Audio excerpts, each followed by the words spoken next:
I was just kind of wondering, how you kind of got the idea of popcorn. Was it kind of like random? Like you just kind of thought of it, or was it like?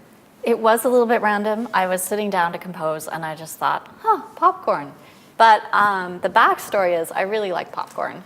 And I really like making popcorn on the stove. So it's something that my dad taught me how to make popcorn when I was maybe a little bit older than you guys on the stove. And that's always been my favorite way. So I make popcorn often a couple times a week as a snack. So I really like it. And I always think it's fun because usually when you're having popcorn, you're going to the movies or you're camping. You're usually like it's a food that I associate anyway with like fun activities or relaxing activities. And I wanted to write a piece that was kind of fun and that would make you maybe feel happy or somewhat, in between all the counting and panic and terror. That maybe there would be some parts of it that were fun. Adding on to Casey's question, how do you think how did you decide to turn the popcorn or the idea of popcorn into a jazz tune? Because it does use a lot of B-flat jazz. Yeah, there's a lot of the B-flat blues scale in there for sure. I think part of it had to do with when you guys did a survey asking what you wanted the composer to write. A whole bunch of people said that they wanted me to write you guys the theme to Family Guy, which is already written. So I couldn't really write that for you. But I actually have never watched Family Guy, so I went and found the theme and listened to it. And it's a kind of a jazzy theme, and it's very fun and energetic. And so I thought, all right, I can't write you guys the Family Guy theme, and this piece I don't think sounds like that theme. But there's something in the spirit of being fun and certainly nodding to jazz in what I hope is a respectful way, because it's not a jazz piece, but I hope that it uses those materials in a way that's respectful. I was wondering how you used instruments to make this popcorn sound and make it feel like an actual musical piece. Oh, well, I think in terms of the instrumentation, that in the aleatoric section, we talked to the percussionists a lot about the indefinite pitched instruments because the percussionists get to pick which instruments they play in that section. And we looked for ones that sounded like a pop. So that was one case where we could all work together to find the right sound. In other instances, I used articulation. So there's a lot of staccato and there are a lot of accents in the piece. And some instruments are really good at that articulation, like saxophones are really great at that, and trumpets are often really great at that. And other woodwinds and stuff can also be good too, but those are the ones who are nice and loud and can really give you a good staccato accent that comes through. So there's a lot of saxophone in this piece, you might have noticed, and a fair amount of brass, although I tried to give the brass players lots of rests too so that your faces wouldn't fall off when you're done playing.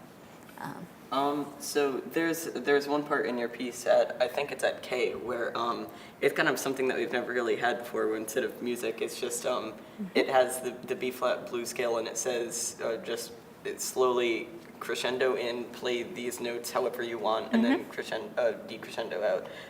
How did you come up with the idea for that?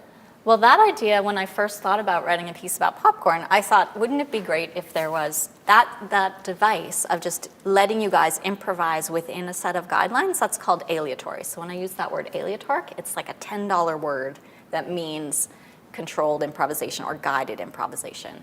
And I thought, wouldn't it be great, since when you listen to a pot of popcorn, it doesn't play, pop in 2/4 time, right?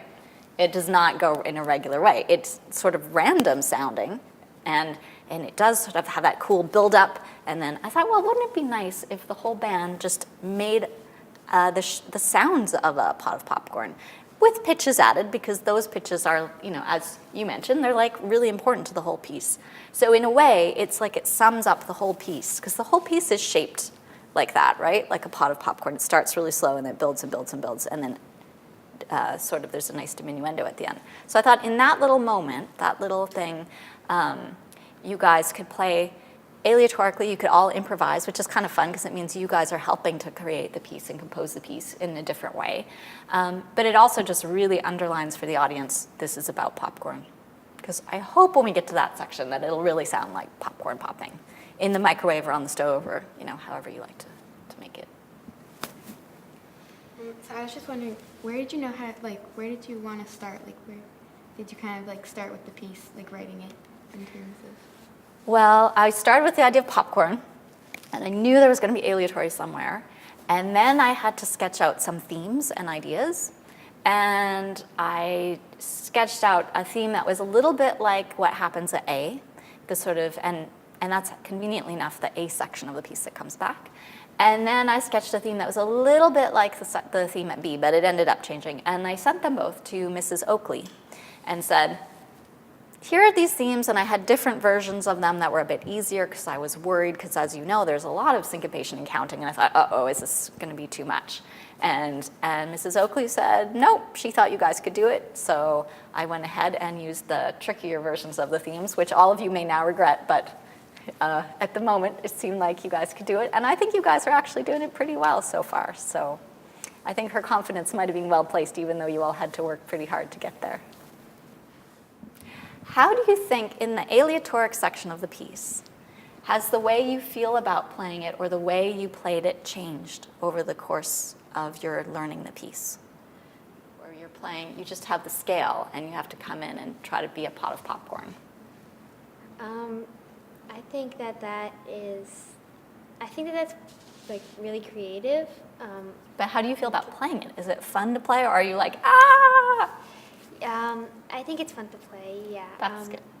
But once everyone's kind of playing at once, it gets a little scary because I'm worried that not everyone will like quiet down and kind of stop popping. Has that happened when you're rehearsing? I think a little bit, like when we kind of first started playing that. When I first saw it, I thought playing it would be interesting, because you would just be playing like random notes the whole time. You could come up with some rhythms, but the whole time it would be staccato. So I actually was pretty excited to play that part, and it's been fun playing that part. Oh, good. I'm glad to hear that. I'm liking some of the systems that we came up with. So, like, at the end, we all diminuendoed, and we came up with groups that you were in. So you were in group 1, 2, 3, 4, or you were 1 out of 5 sort of soloists in each section who sort of played at the start and at the end to make it sound really quiet and go down. And that led into the end very cleanly. So it sort of ended with like a couple pops at the end and then like the ending.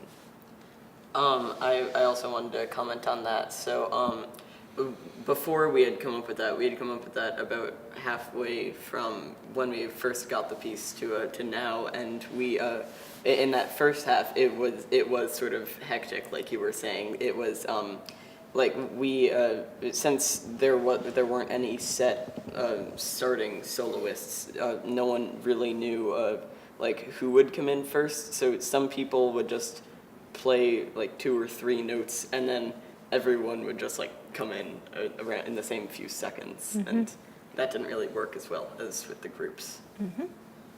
Yeah, I was going to say, in the beginning, we were all kind of shy to start playing, and then we would all kind of come in at once and become really hectic to play, and we would all kind of come out at once too, so it didn't really get the effects that we were kind of looking for. But now I think that now that we have the like system of groups, it sounds smoother and like then gets kind of hectic at the end, but like to The way it's effect supposed that you to. wanted to. Yeah.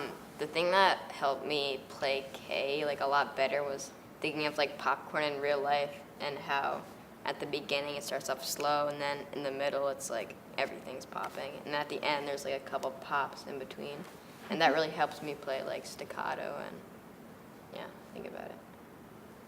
That's great. That was what I was hoping for.